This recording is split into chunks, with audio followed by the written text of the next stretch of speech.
Hi, everyone. Thank you so much for joining us today. Tia here from Order of the Bookish with another Author Talks interview. So, the author that I have to show you with you guys today is really just fantastic. So, he's been an author for not that long, about a year now. And what I find so fascinating is that he actually never planned on being an author. This is a fairly new thing for his life. So, I would love to introduce you guys to Jon Scott Lee and his book, The Nova System. So, Jon, please tell us more about this incredible book that you didn't even plan on sharing with the world. So I hadn't written anything since college, which is over a decade ago for me. I hadn't really read much other than the Harry Potter series, like and some fan fiction. Just I hadn't been into it very much. And one of my all-time favorite shows ended in 2012. And the only way that I could kind of keep up with it, and other than rewatching it, was reading fan fiction. And it obviously has been over for 11 years, and I decided I hadn't read this particular storyline that I had in mind. And I tried to get other people to write it for me, and no one would. So I'm like, well, fine, I'll write it myself. And I intended for it to be a short story. And I sat down and wrote the first chapter, and it was over 6,000 words long. And then it was so much for a short story because I had 25 chapters planned. That's not a short story, that's a lot. Yeah.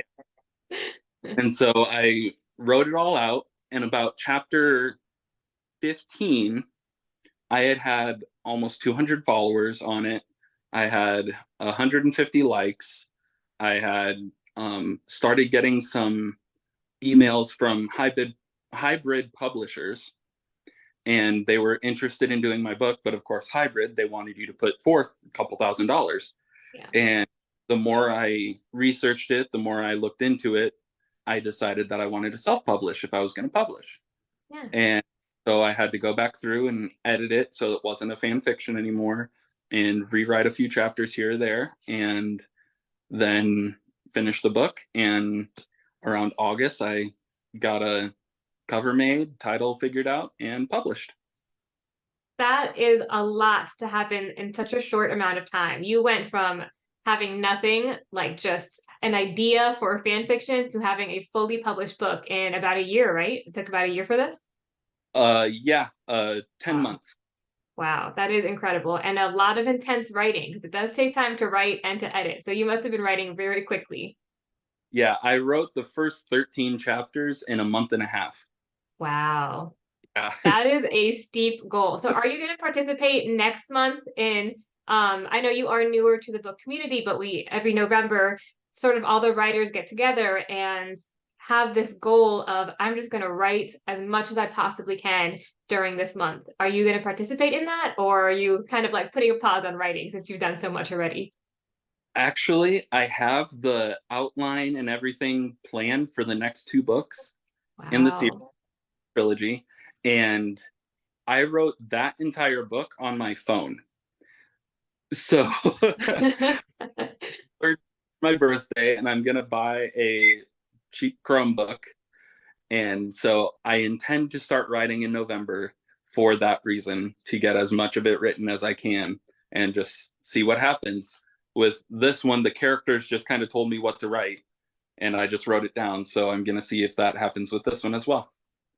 I love that you just said that. I love hearing when authors come onto these interviews and say, "Oh, I have these authors in mind," and they essentially ended up writing themselves. I've experienced that as well with my book. I had these characters, and I knew what they were going to say. I knew their personalities, and as soon as I started writing, it's like all the things that I had planned for them. They were like, "No, we're not going to do that." They took on a whole life of their own. Yep. I Going into it, I had kind of hard set points in the storyline that I was going to stick to.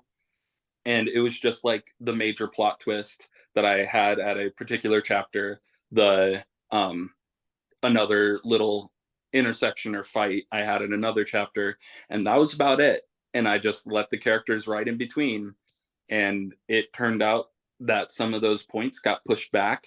Um, I had about two chapters that I did not expect to write that ended up pushing back one of my major battle or fight scenes. And it turned out really well because one of them had a scene that was just perfect. Like I could not have written it any different than to describe what was in my head. And it was a hallway type fight scene, which has been very common today in a lot of action movies, or like Star Wars has had one, Mhm. Batman had one, Like and a all those. close quarters kind of, yeah, yeah.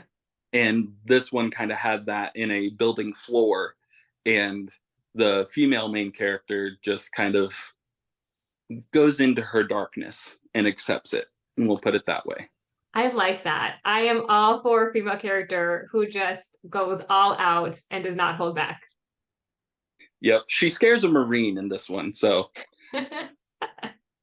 Goals. That's what I want my future to be. I want to be that woman. So, how do you write from the female perspective? This is something that I also ask, like, female writers who write from the male perspective, because I feel like it is a little bit more difficult to get into the mindset of like the opposite gender and write for that audience, because most female readers tend to read female main characters, and then vice versa, male readers tend to read more male characters. So how do you get into that mindset? my book is actually technically third person perspective, Mhm. and mixes in first person through the main male main and the female main by giving their internal dialogue. Okay. So watching the show, since it was roughly based on the show, I knew the characters inside and out. Yeah. And so I tended to put a little bit heavier emphasis on the emotions for my female main, just because I know I was a psychology major, and I took 3.5 years of psychology degree before I decided I didn't want to be a psychology major. Oh, Yeah. wow. And you were almost done. Yeah. And so we got taught to think about the empathy question of, Mm, if I was this person feeling these emotions in this situation, what would I do? mhm, And so I did a lot of that for my female main and my mhm, male main, in that if I'm feeling this emotion in this situation, where would my mind go? And ironically, while the male main I identify with quite a bit, the female main, the her darkness and her hurt that she has gone through, mhm. I drew on my personal life quite a bit for that, because I had a rougher childhood, we'll just put it that way. And so it was almost therapeutic to be able to write from somebody who also had a troubled past and had gone through a lot of stuff that wasn't necessarily all their fault. Mhm. And so it was good to be able to write that out, but it ended up working very well for that character. That is such great advice. And I love that you do have that psychology background. And even though you didn't finish the last one semester that you had, you still have, so much knowledge in that field and are able to look at both sides of that coin to create characters that are relatable to the people reading it. So I think that's very cool that you were able to really deep dive into what your audience would be able to connect with. So just tip for other writers, can you give us an example of how you would write a scene and have it from the male perspective and like his emotions, and how you would write the same scene but from a female perspective and her emotions? Like what would be the big difference? So for my male main, I had him be very, because he was a college dropout, he kind of had a dead end job, something he was good at but didn't really meet his potential.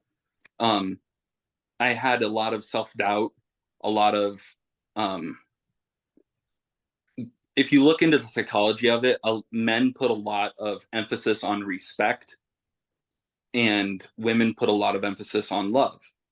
And so for my characters, I had it to where the male just kind of felt like nobody was going to respect him anyways, because he wasn't a respectable person. He was overly kind and got taken advantage of a lot because of that. And so he had to figure out a way to get past that.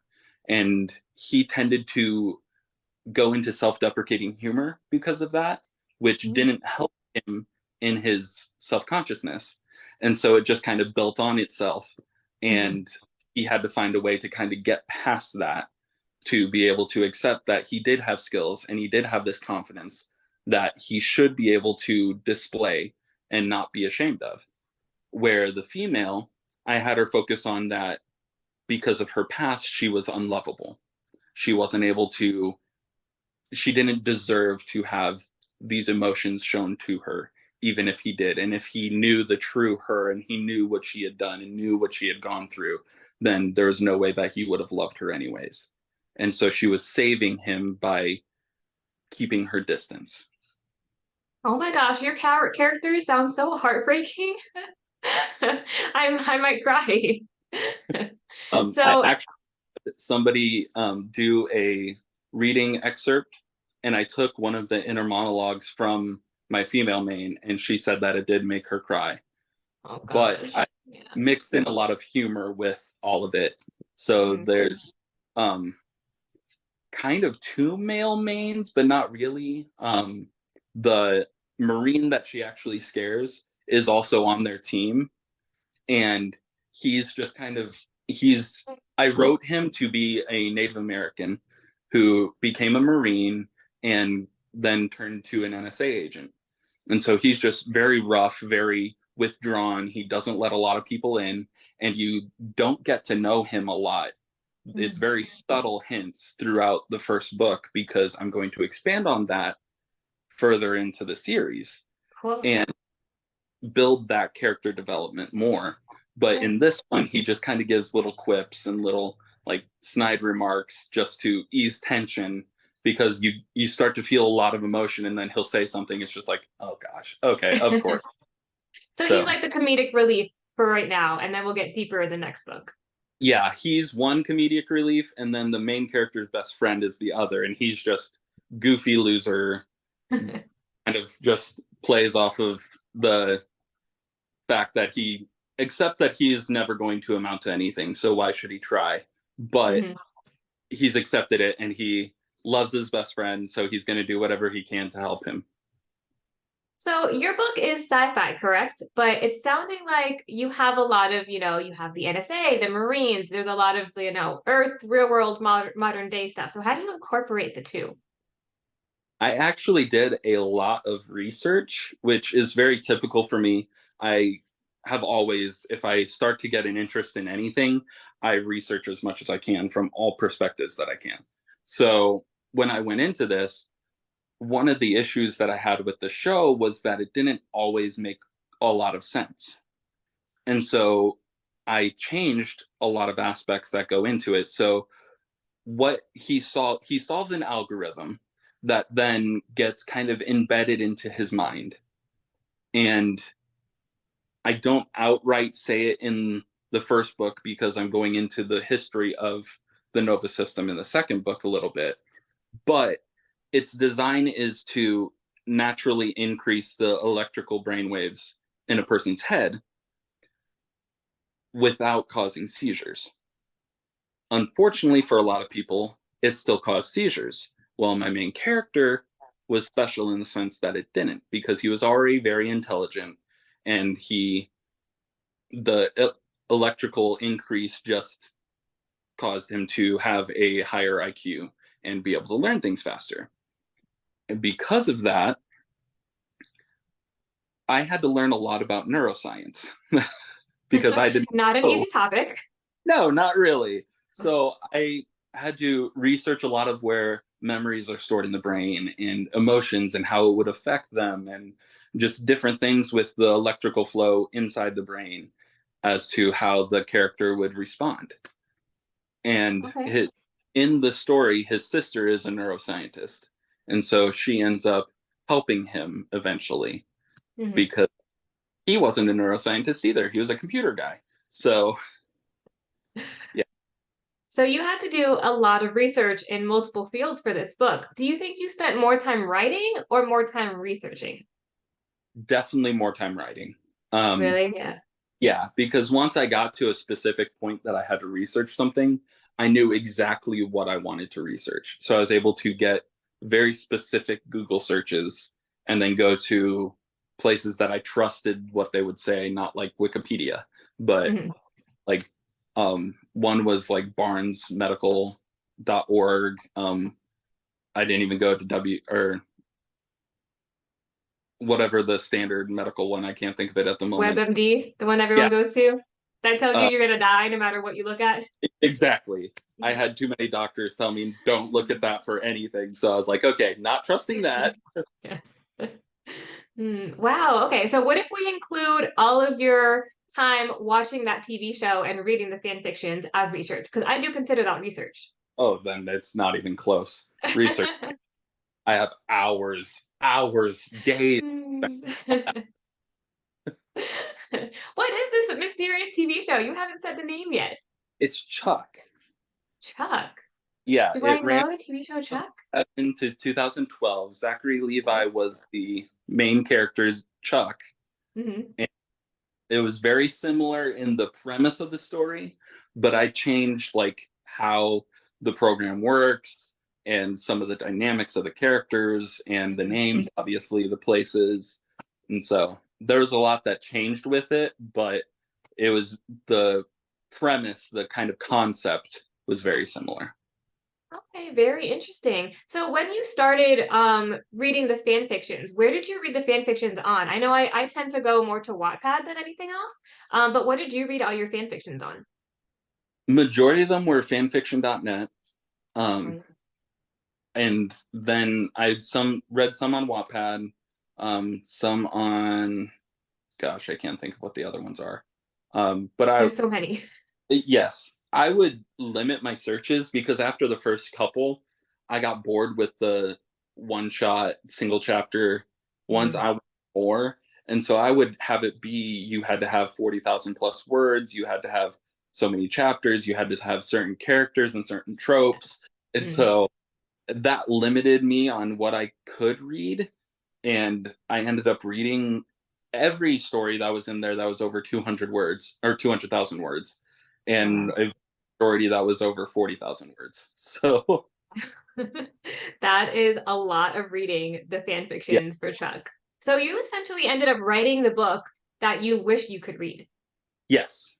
Okay, very cool. And did you get any inspiration from any of the fan fictions that you wrote? Like as you were reading the fan fictions, you got an idea for your own book?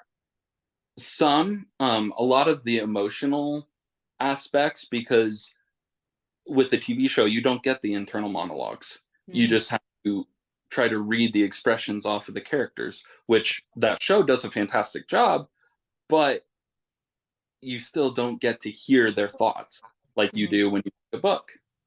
And so reading the fan fictions helped me in that sense.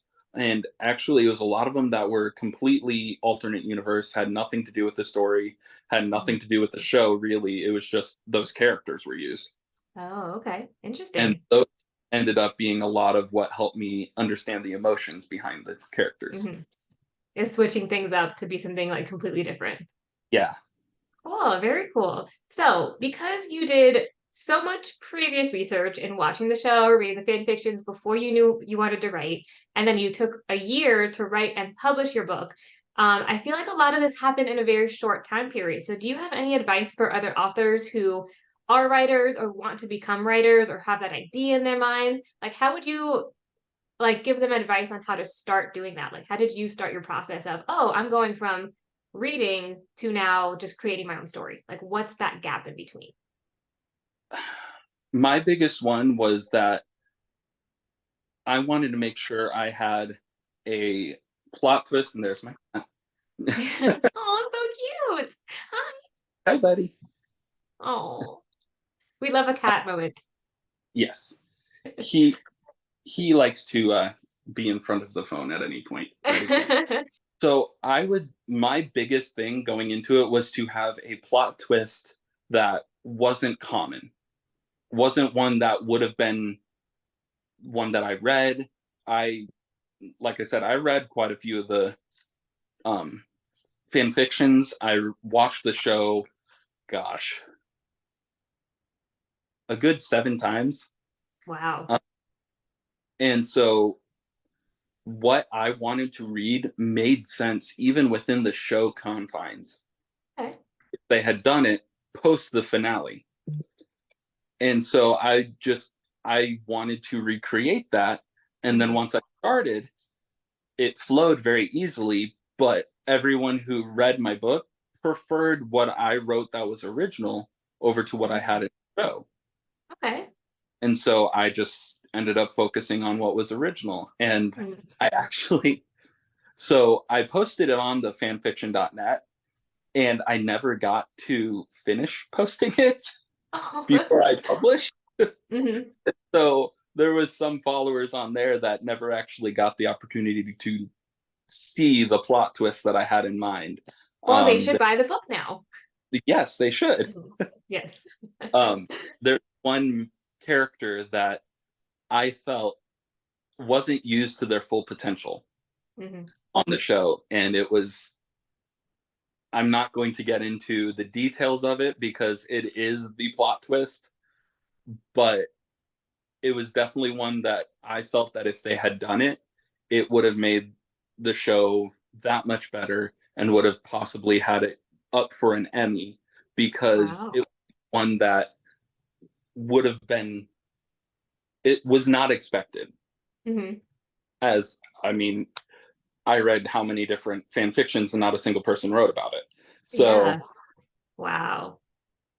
Very cool. So just recapping. So when you're writing a book and it's kind of based on something that already exists in the world, you found that the people reading your book and your beta readers preferred your original story to the, exact fan fiction. They wanted to hear your original voice for it. yes. Okay, very interesting. I think I tend to agree with that. I've read quite a few, I've been a reader for years and years and have read many fan fictions. And a lot of those fan fiction writers end up coming out with their own books. And as much as I love the fan fictions, that story does already exist in the world. So I think I agree with your beta readers that I tend to love that writer's voice so much that I want to hear their voice in their own voice, not trying to mimic or recreate something that already exists. So I think I agree with you there. I tried writing a few fan fictions in my life as, a way to practice writing. So would you give that advice to authors to, use fan fiction as a way to practice? Or were you comfortable just going head into creating your own voice and creating your own story? I would say that it's a very good place to start.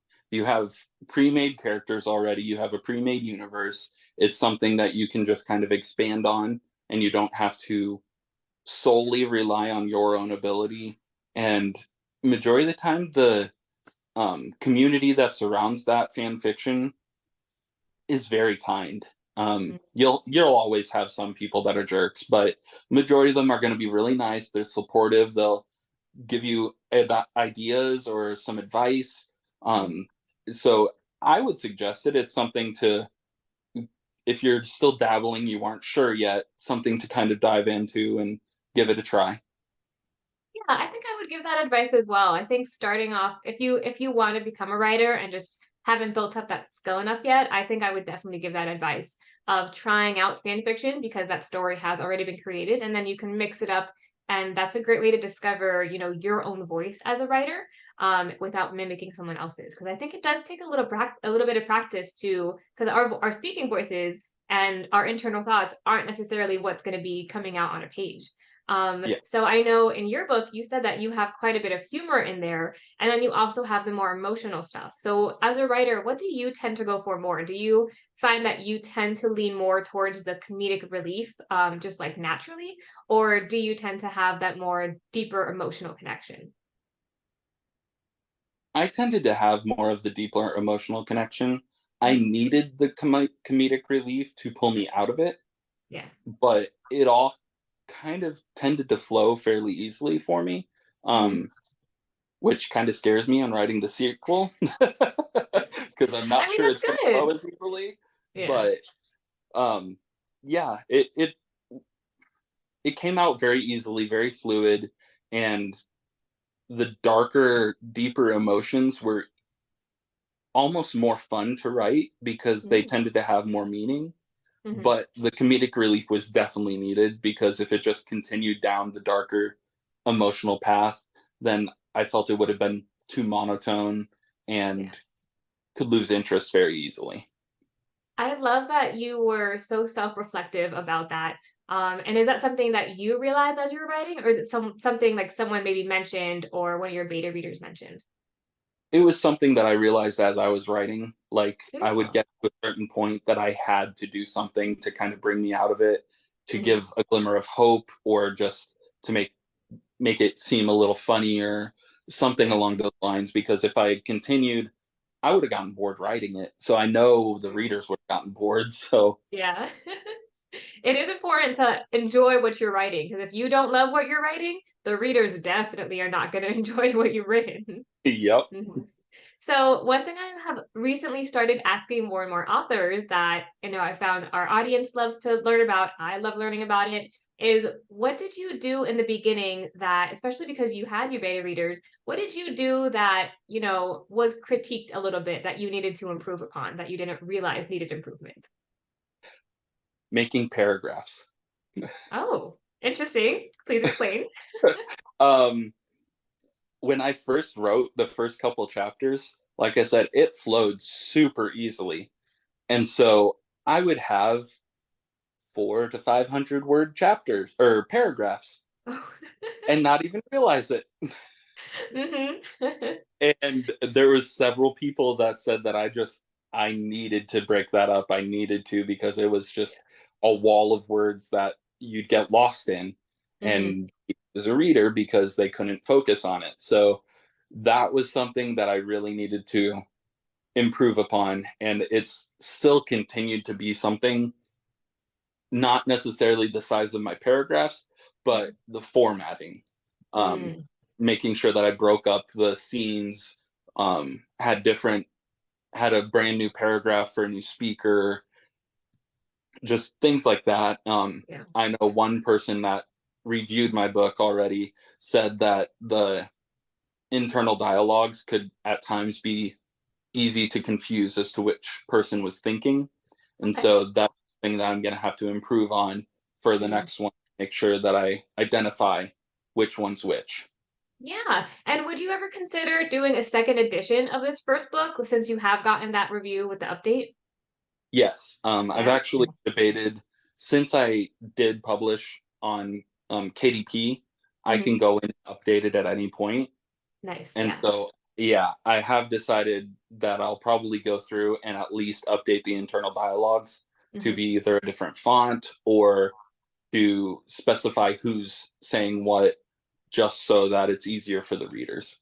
Yeah, that's a really great idea. And I feel like having that KDP option makes things so much easier. I just published my book, and a little bit of the feedback I got was that I had some pacing problems in the beginning. I was a little bit too descriptive with minor characters. So just cutting out a couple sentences here and there has made such a difference. So now I'm working on a second edition release of the book that I just wrote and published.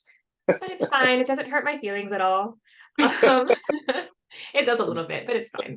Do Understood. you, yeah, do you find that this kind of feedback, do you take it personally or do you just like accept it for what it is and roll with it? I definitely have a tendency to take it a bit too personal. Um, I know it's not intended to be, and I have to keep reminding myself that they're trying to make sure that I make the best product that I can. Hmm. And yeah, I definitely had a tendency to take it too personal. Hmm. Yeah, the first time I heard my critiques, I definitely took it personally and I was like, oh my God, why am I even writing? I should just quit now. I was a little bit dramatic about it. It does take I think it takes practice to, get that feedback and get the critiques and just accept it, roll with it, and fix it. Because I always tell all authors like your first manuscript, your first draft is going to be awful. The second draft is not going to be much better. Even the third, fourth, fifth draft, it takes practice and it takes time. And it does take a lot of feedback from beta readers, from reviewers, and people looking at your book with fresh eyes. So we're just, as writers, I think we're just constantly learning and growing, and we have to be okay with that sometimes. Yes. Hmm. I had the benefit of, because I wrote on the fan fiction site first, it was as soon as I'd have a new chapter, within a couple days, I'd have reviews. Nice. And so for the first month and a half, I had 13 chapters coming out.